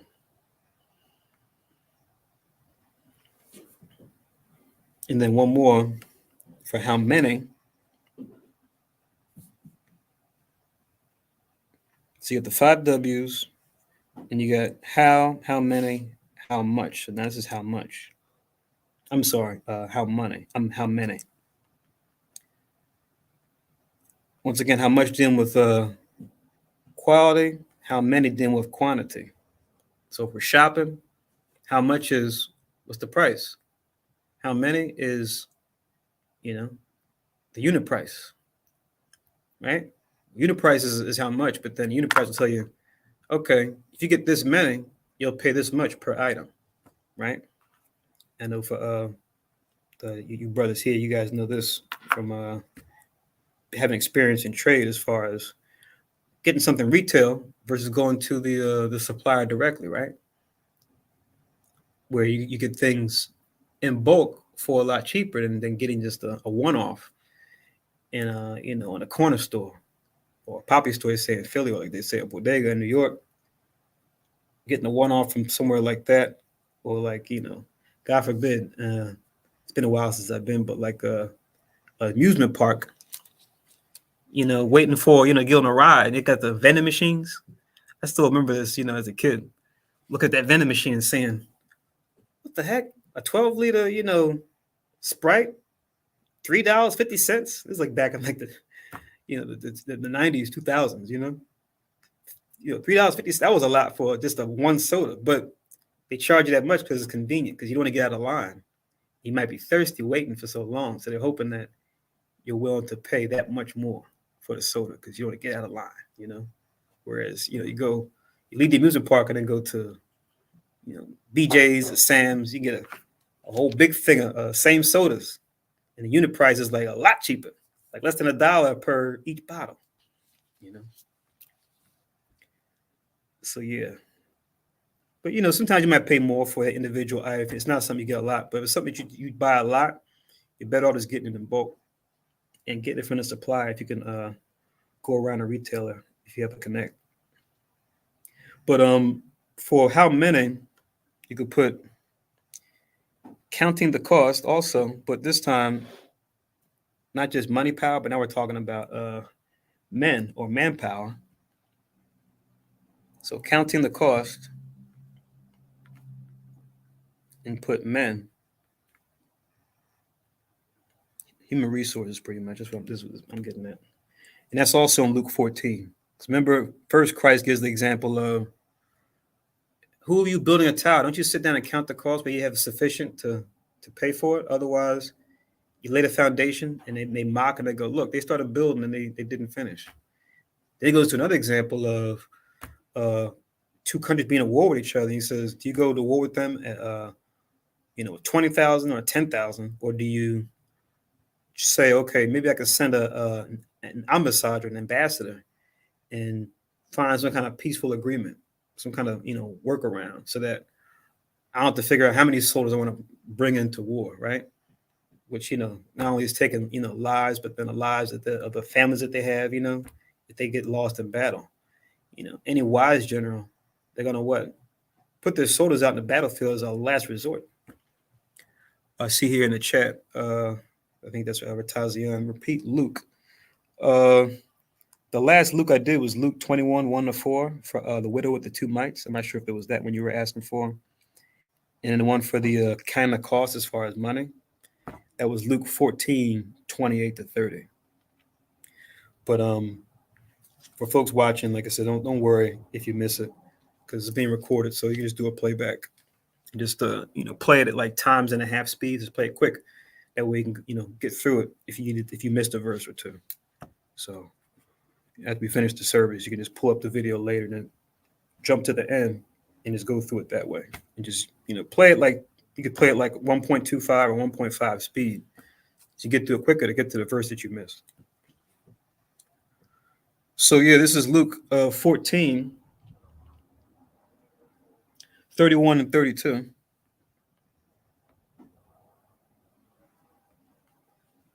Where he talks about two generals going to war. I'm paraphrasing. Two generals going to war and trying to decide if they send 10,000 or 20,000, or do they try to send an ambassade one to another to try to broker a peace instead of going to war with each other and shedding blood on both sides.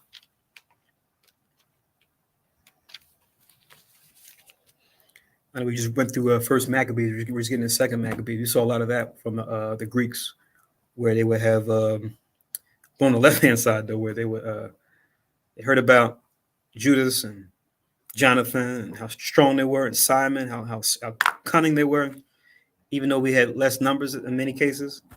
They said, okay, instead of going against these guys head to head, because their God is with them, let's try to use deceptive tactics. Let's go in and say, oh, there's nothing wrong. Let's sit down. Let's be friends. So they use that method to their advantage, right? So that they wouldn't be going head to head, because they knew just going to us pound for pound, even when we're outnumbered, it was oftentimes not going to work out for them. And we saw many examples of that, where you had a smaller force take on a greater, since the Most High was with us. So they had to use deceptive tactics to get the advantage, to trick us and capture us. And then another one for how many, once again, it's not really a parable, but I like it because it's like a righteous flex. But 12 legions. 12 legions. This is Christ when he's talking to a Pilate. That's in Matthew 26 and 53, where he's letting them know, look, if I wanted to, I got backup. I got 12 leaders I can call right now from the third heaven to take this whole thing out. It's not my Father's will. It's not why I'm here right now. Right? I'm here to do something much greater, for the sake of my people.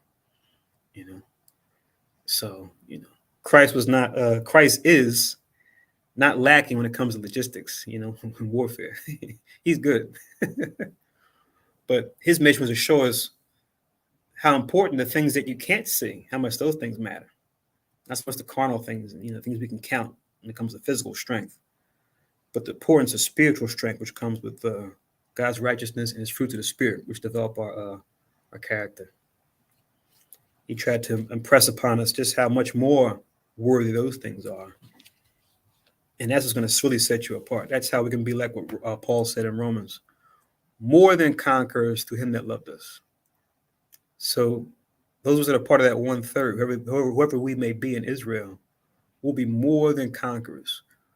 We'll be looked at in a greater light than, Hannibal or Alexander or Attila or any of these Napoleon, any of these great generals, right? Whether it be us or the heathen that history talks about, right? Or great rulers, right, of different empires. Because those men may have done a lot physically, conquered a lot of land, a lot of people physically, but then you look at their soul, they're spiritually bankrupt, right? They're void of faith, void of patience, void of brotherly kindness, void of charity, void of peace, void of temperance, void of all the things that make your soul whole, the thing that matters most, more than any riches, any land, any gold or silver, any armies that you may command.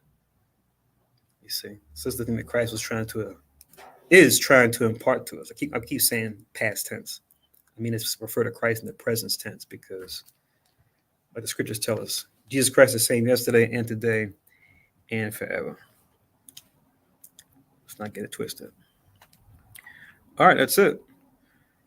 So those are the W's and the H's. Like I said, take the same scriptures and just apply it to whatever language you're talking to for whatever person. In Spanish would be the three Qs, the two Ds probably, right? The key, the K, donde, right? Porque, right? So take that same idea, you can pretty much retrofit it to any language of choice and apply the same concept. So 12 legions for how much? Matthew 26 and 53, last one. All right, so the water for bearing through that. Like I said, I didn't want to really go into those verses too much. I know it would draw us out. I'm glad we made a good time by getting through it all. But yeah, definitely feel free to review those, go back to those parables. And when you read those parables, like I said, I'm just arranging them with the Most High's already said. But I'm sure if you go through those parables, you'll see other things. The Spirit will probably show you other things even beyond what I'm talking about now. We can use those parables for other things too. Like, okay, this parable is good for why we may ask who when it comes to great matters. Who should we deal with? Or who should we choose? Or what approach should we take? Or where should we get this, product or service, right? You might find other things in those parables that might help your understanding too. And that's the beautiful thing about parables in general, but especially Christ parables. Because we know the heathens, they do that too, right? It's a famous Greek, right? I think they say he got a lot of his stuff from Ham, like most of them did. It was Aesop's Fables, right? Where he has different stories, right? Where you got animals talking. You say animals don't talk. When you hear the story out in its entirety, you go, "Oh, okay, this is why the story of the lion and the mouse is important because it's telling a story." Or why the tortoise and the hare story is important. It's telling a story. Right? So it's a timeless rhetorical device to teach logic and reason to the masses. And we see Christ was a master himself at using parables in this way. And the parables they used back then are still useful today. It's timeless, ageless wisdom, right? It doesn't need to evolve or change.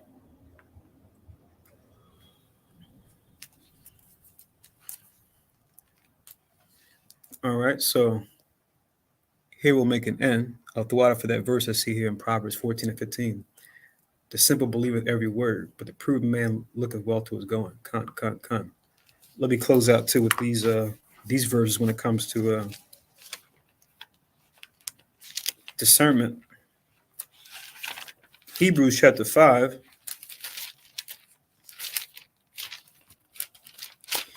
Hebrews chapter 5. Okay, I'm Revelation. Let me go back. Hebrews chapter 5, 12 to 14.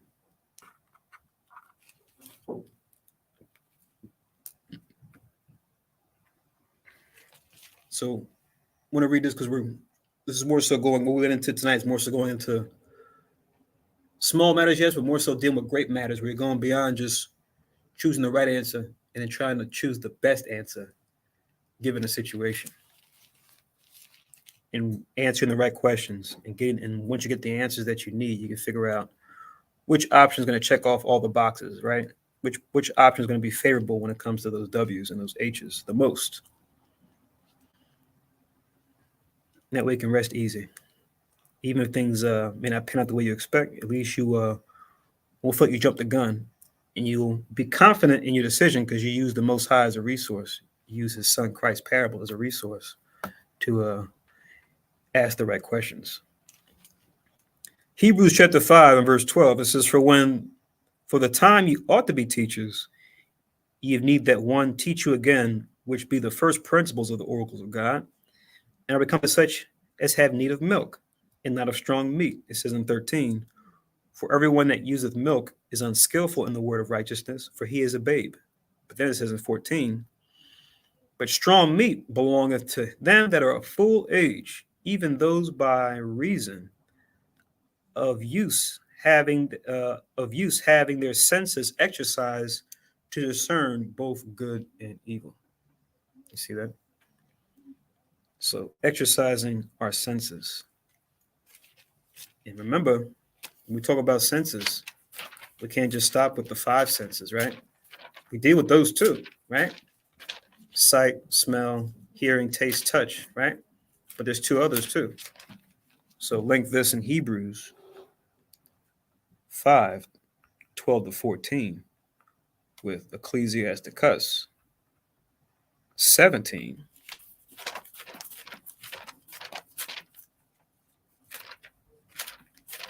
Ecclesiasticus 17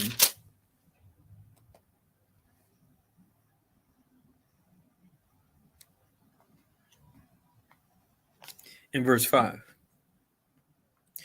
You read above, it's talking about how the Most High made man and what he made him to be and what he gave him as far as ability. You start from verse 1, but my emphasis is on verse 5. Ecclesiasticus 17:5. It says, they, talking about mankind, receive the use of the 5 operations of the Lord, right? Sight, smelling, hearing, taste, touch, right? And it's funny because you go throughout the scriptures and search it out with the coordinates, you can find where the Most High sees, the Most High smells, the Most High tastes, the Most High touches, right? He himself does these same things. So we have this to show how we're made in his image, right? And after a similitude of how he is, right? Even our emotions come from him, right? It's all about our emotions, though, being directed in according to justice and according to righteousness. That's its own class too. We go into that as far as what they might deem negative emotions or bad emotions. How emotions like jealousy or anger or even desire can be used in righteousness. But we'll go through that in probably in another class. It says they receive the use of the 5 operations of the Lord. It says, and in the 6th place, he imparted them understanding. So what's that talking about? What we're talking about now, decision making, right? Counsel, being able to judge a situation, whether it be a small matter, right and wrong, or a great matter, right? Doing well versus doing better. It says, and the 7th, speech, an interpreter of the cogitations thereof. So the 7th sense being speech, communication. What more, what more essential tools do we need as men and women, but communication and decision making, right? Those are essential for all of us to function in this life and the life to come, right? The third one we could say will probably be, I think, Kahan's favorite, resource management, right? Like we talked about before, as far as the levels of power, right? When it comes to money, resources, plants, animals, minerals, land, water, right? Ports, people power. So it says, counsel and a tongue and eyes and ears and a heart gave he them to understand. Withal, he filled them with the knowledge of understanding and showed them good and evil. I'll stop there, but you get the idea. And then one more in Proverbs. So yeah, the 6th sense isn't, I see dead people. That movie that came out back in the day, right? The 6th sense is our decision making, our understanding, our reasoning, right? Oh, your verse, kind of in the back. Trial of man is in his reasoning, right? That's the real 6th sense according to the scriptures. It's kind of funny because, in the matter of speaking, you could say the 6th sense is I see dead people, right? Take it from a righteous standpoint. Yeah, when you have understanding and how to make righteous decisions, yeah, now we see dead people. Now we're like Ezekiel. Look at this valley of dry bones. Look at them. Now we can witness the walking dead, right? When we turn on the TV, look on our phone, go outside, right? So this will be my last one, unless anyone else has any more scriptures. This is Proverbs. Proverbs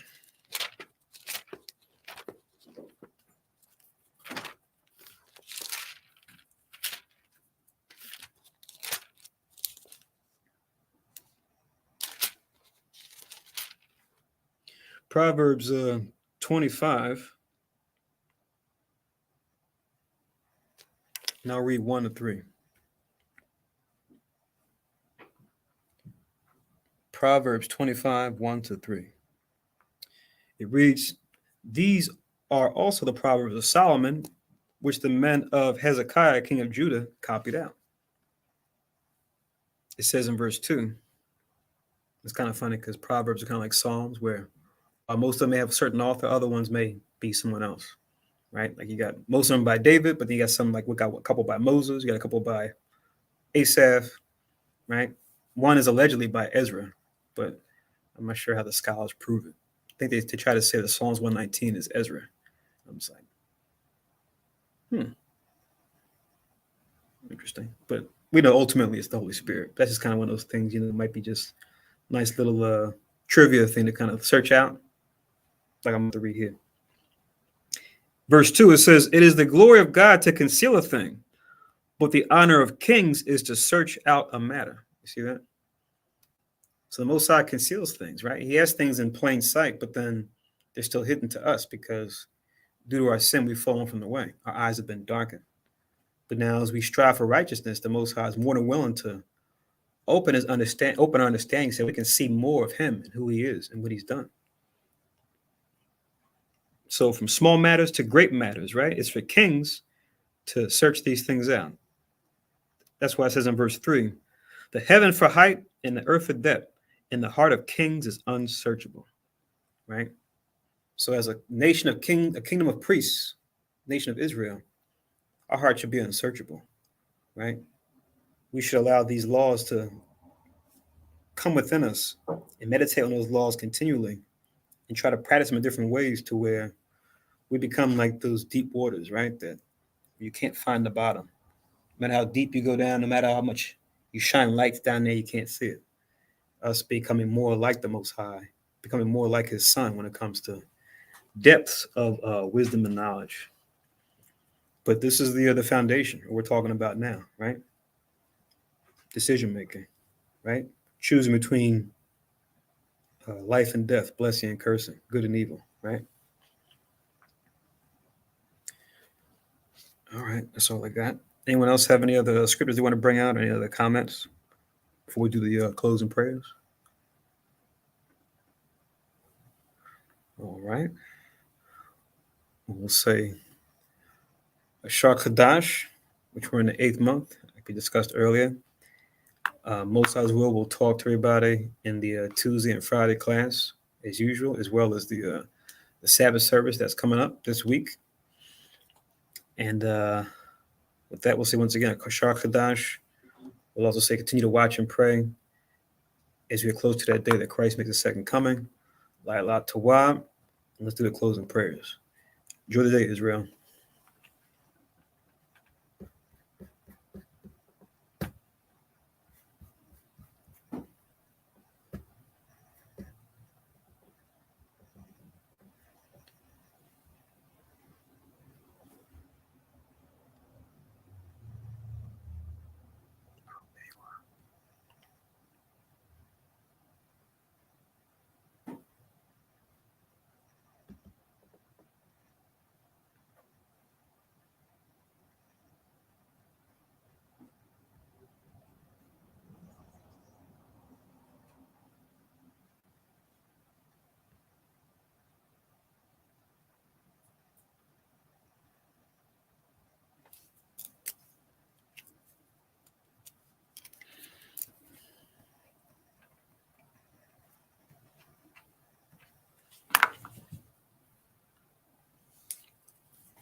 Barakate Yahweh Ba'Shem Yahweh Shai Asherah Ntananao Par Yagapen Tuara Aman La Yahweh Ba'Shem Yahweh Shai Af Yasher Allah.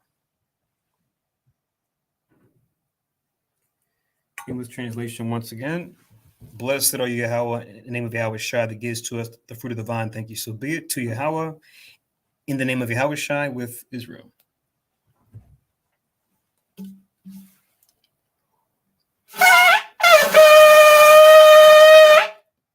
Madwa, Panuay Jerusalem, stand face Jerusalem.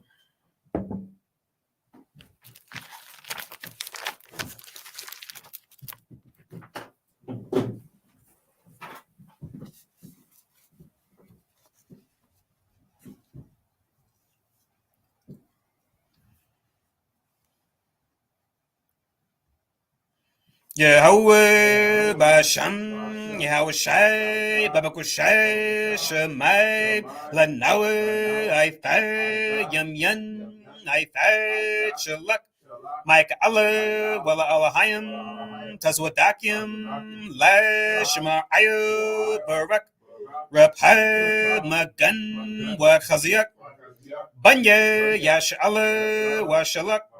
Lanawe, Rabium, Kakamad, Rabium, Da'ai, Rabium, Bayanad, Rabium, Sabalanwa, Rabium, Mama One, Rabium, Aqua, Rabium, Mahabium, Rabium, Haganad, Rakhanaya, Wasalak, Kau, Katayamnawa, La Akim, Wa Akiwak, Wayash Ale, Yed, Wawalam, Basham, Yehoshua, the Wada, Aman.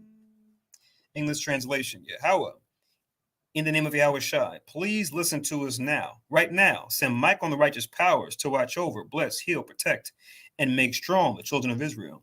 And send to us much wisdom, much knowledge, much understanding, much patience, much faith, much brotherhood, much love, much spiritual protection, and forgive all our sins. For the brothers, sisters in Israel, always and forever.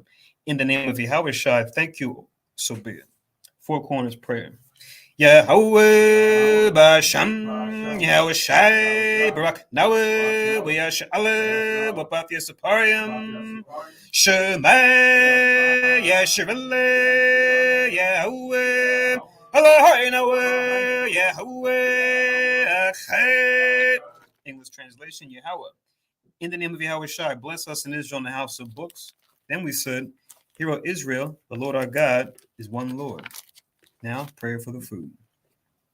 Yahweh, Karawo, Basham, Marawanye, Yahweh Shai, Babakushai, Barak, Makau, Yanawe, Shetayawat, Yanawe, Yayan, Yanawe, Lacham, Yanawe, Shakara, Yanawe, Zakhar, Shah HaChadash, Basham, Yahweh Shai, the water, Amen. All right. Laila Tuab, Yasharella.